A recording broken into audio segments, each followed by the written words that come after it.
Di atas bumi ini ku berpijak pada jiwa yang tenang. Di hariku tak pernah ada duka yang terlintas. Ku bahagia, ingin ku lukis semua hidup ini dengan cinta dan cinta yang berindah. Masa muda yang tak akan mendung.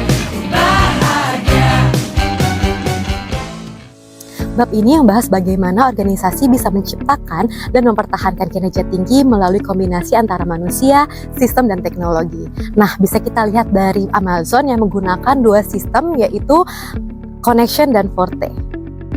Connection mengumpulkan masukan harian dari karyawan tentang pengalaman kerja mereka, sedangkan Forte membantu karyawan dan manajer fokus pada kekuatan dan pengembangan individu. Dari situ terlihat bahwasannya kinerja tinggi tidak hanya soal target, tetapi juga tentang menciptakan lingkungan kerja yang saling mendukung, transparan, dan adaptif terhadap perubahan. Nah, melalui bab ini kita akan belajar bagaimana sistem kerja, kondisi organisasi, pihak HR, serta teknologi HR saling terintegrasi untuk membentuk high performance organization yang berkelanjutan. Sederhananya, HPWS itu seperti mesin organisasi yang disusun biar semua komponennya jalan bareng, mulai dari orangnya, strukturnya, hingga teknologinya. Ada beberapa elemen penting di dalamnya, seperti desain pekerjaan yang jelas, proses rekrutmen dan pelatihan yang tepat sasaran, sistem penghargaan yang adil, dan komunikasi yang terbuka antara karyawan dan atasan. Kalau semuanya selaras, kerja jadi lebih efisien dan tim juga merasa punya tanggung jawab bareng. Hasilnya, organisasi bisa punya karyawan yang lebih produktif, lebih puas, dan lebih loyal. Pertama, organisasi berkinerja tinggi biasanya punya tim yang solid, rekrutmen yang selektif, dan juga budaya kerja yang penuh kepercayaan. Karyawan nggak cuma disuruh kerja aja, tapi juga diberdayakan. Mereka dikasih ruang buat ngambil keputusan, ngasih ide, dan juga berinovasi bareng. Nah, ini yang bikin rasa memiliki tumbuh dan produktivitasnya meningkat. Contohnya Starbucks, mereka pernah kena kasus diskriminasi yang bikin heboh. Tapi alih-alih tutup mata, mereka langsung gerak cepat. Semua gerai ditutup sementara buat pelatihan unconscious bias. Dari situ kita belajar, pelatihan etika dan keberagaman itu penting banget supaya nilai-nilai perusahaan benar-benar hidup di setiap karyawan. Lalu ada konsep learning organization, organisasi yang selalu belajar dan berbagi pengetahuan. Karyawan terus dikasih kesempatan buat belajar hal baru, berpikir kritis, dan bereksperimen. Dengan budaya yang kayak gini, organisasi jadi adaptif banget sama perubahan zaman. Tapi ingat, semua itu nggak akan jalan tanpa employee engagement. Kalau karyawan merasa dihargai dan pekerjaannya bermakna, mereka bakal bekerja sepenuh hati. Ditambah lagi, kalau nilai-nilai SDM selaras sama brand perusahaan, misalnya empati dan pelayanan, hasilnya bakal luar biasa. Dan yang terakhir, semua harus dilandasi etika. Organisasi yang menjunjung kejujuran dan tanggung jawab sosial bakal punya reputasi kuat dan karyawan yang loyal. Jadi, kinerja tinggi itu bukan cuma soal hasil, tapi juga soal cara kita mencapainya. Organisasi berperforma tinggi bukan sekedar memiliki karyawan yang hebat, tetapi juga sistem kerja yang terintegrasi antara manusia, teknologi, dan juga struktur organisasi.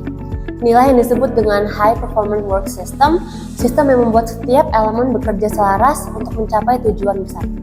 Ciri-cirinya, yang pertama adalah organisasi memiliki struktur yang kolaboratif, desain pekerjaan yang efisien namun juga fleksibel, karyawan yang terlatih dan termotivasi, serta sistem penghargaan dan juga informasi yang transparan.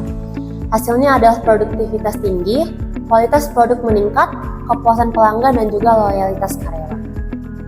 Ada 4 kondisi penting yang mendukung kinerja tinggi. Yang pertama adalah kerja tim dan pemberdayaan, di mana setiap anggota punya peran dan suara. Yang kedua adalah berbagi pengetahuan agar organisasi terus berjalan dan juga beradaptasi. Yang ketiga adalah kepuasan dan keterlibatan karyawan yang menumbuhkan semangat dan juga rasa memiliki. Dan yang terakhir adalah etika kerja, karena integritas adalah fondasi kepercayaan dan juga keberlanjutan.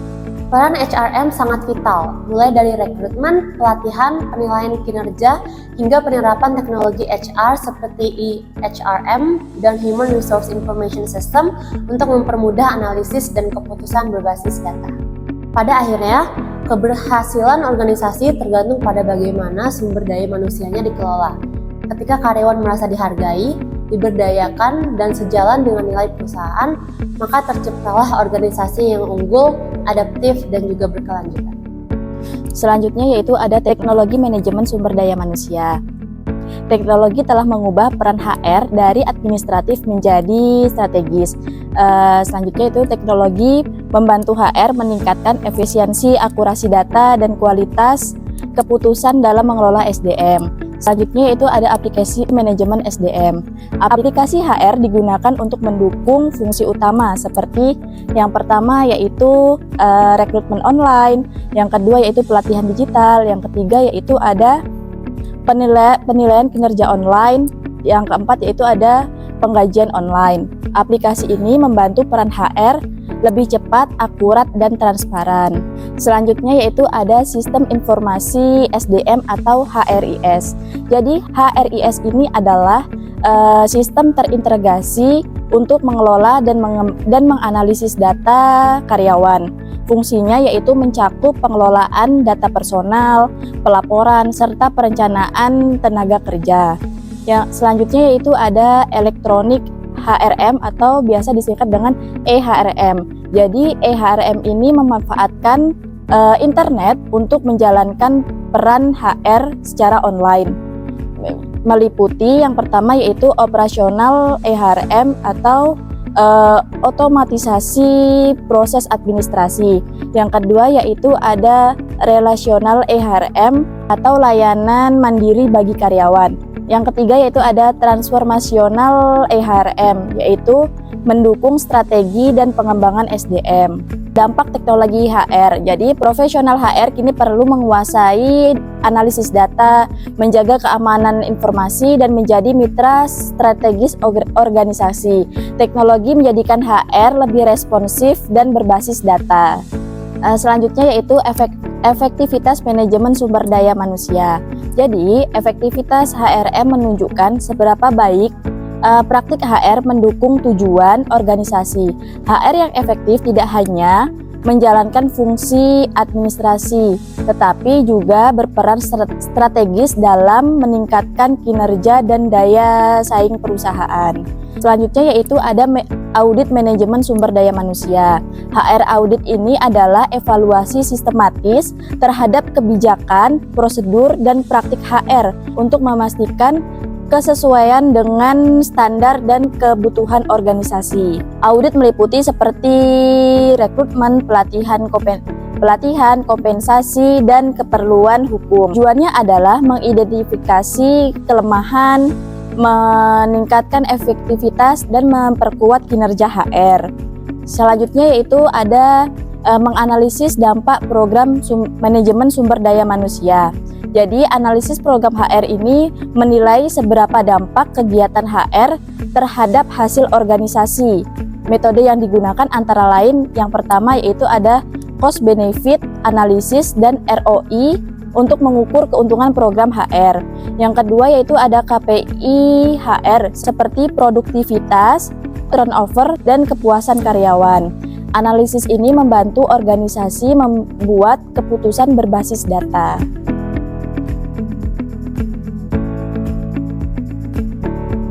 Performance management atau manajemen kinerja.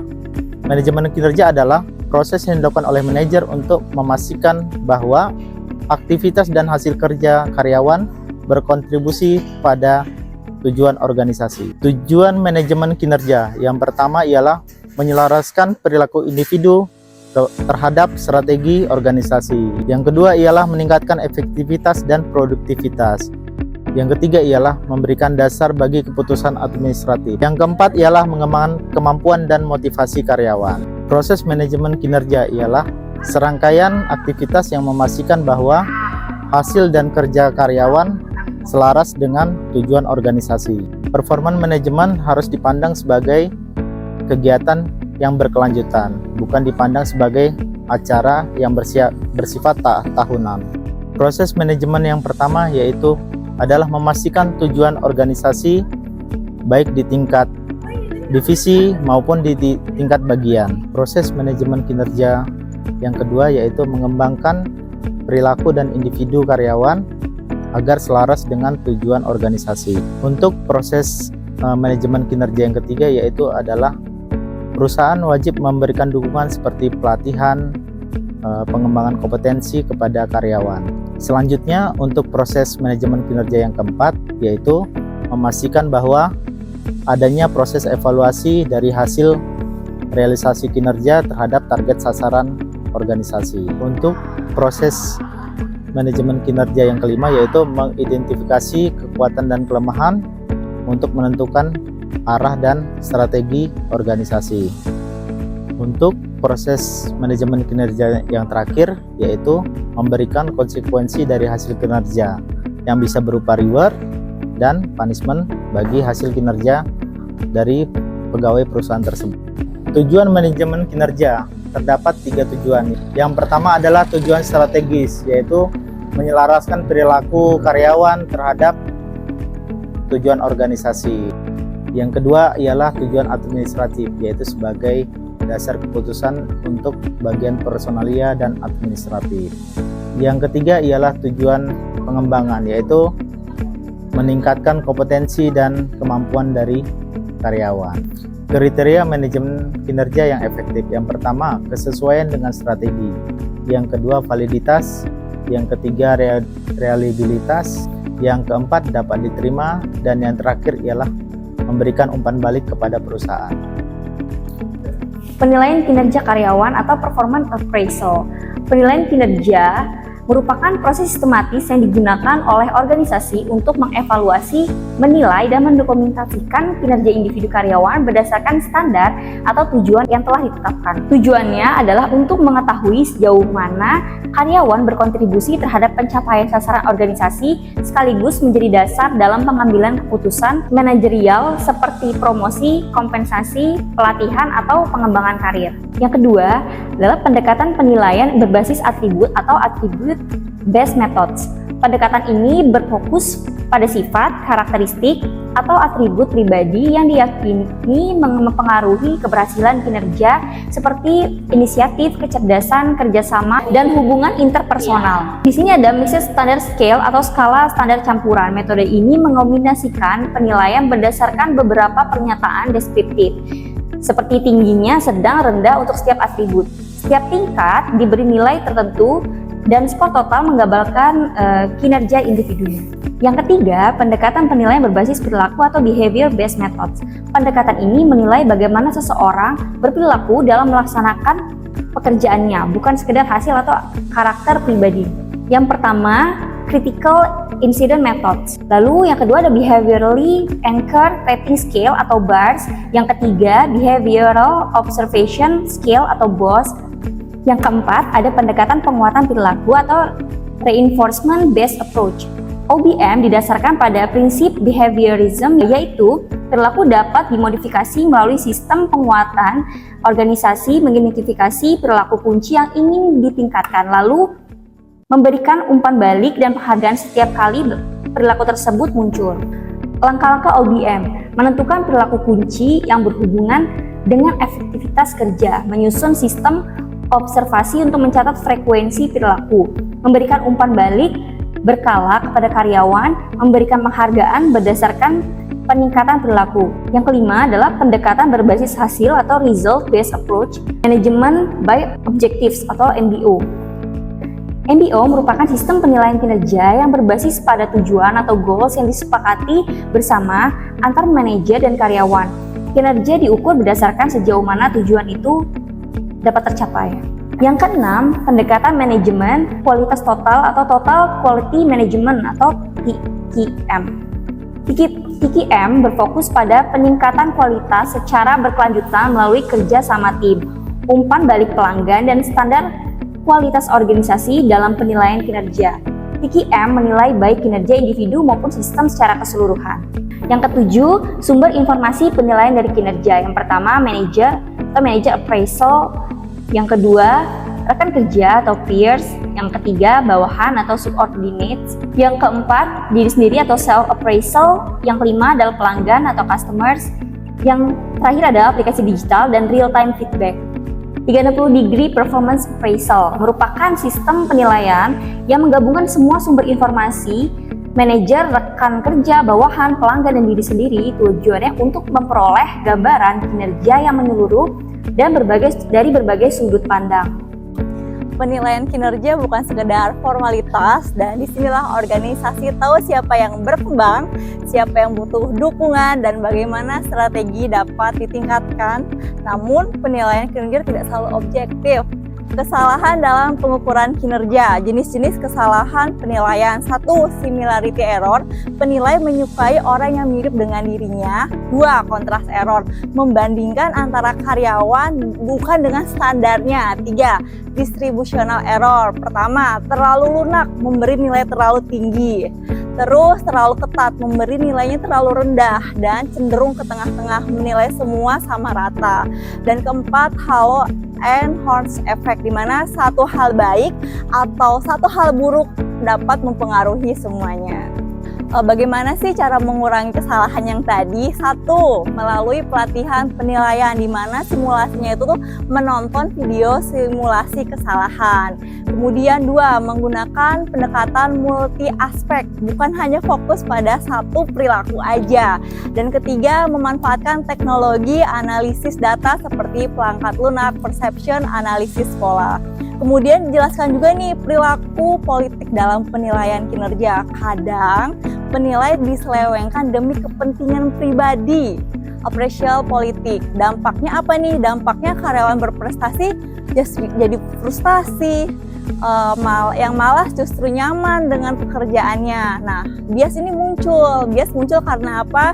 Karena tujuan penilaiannya tidak jelas, kemudian tidak ada imbalan besar di balik hasil, dan yang terakhir budaya organisasi permisif terhadap ketidakadilan.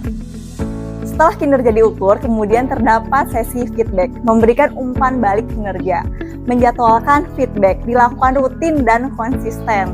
Kemudian persiapan feedback apa aja sih? 1. Pilih tempat kerja yang netral. Kemudian jelaskan tujuan sebagai dialog dua arah. Dan yang terakhir, meminta karyawan untuk self-assessment, yaitu menilai dirinya sendiri. Pelaksanaan sesi feedback ada 3 pendekatan. 1. Tell and sell. Manajer menyampaikan hasil dan membenarkan penilaian. 2. Tell and listen. Menyampaikan lalu mendengarkan tanggapan karyawan. Dan yang terakhir yaitu problem solving, di mana manajer dan karyawan bersama-sama untuk mencari solusi.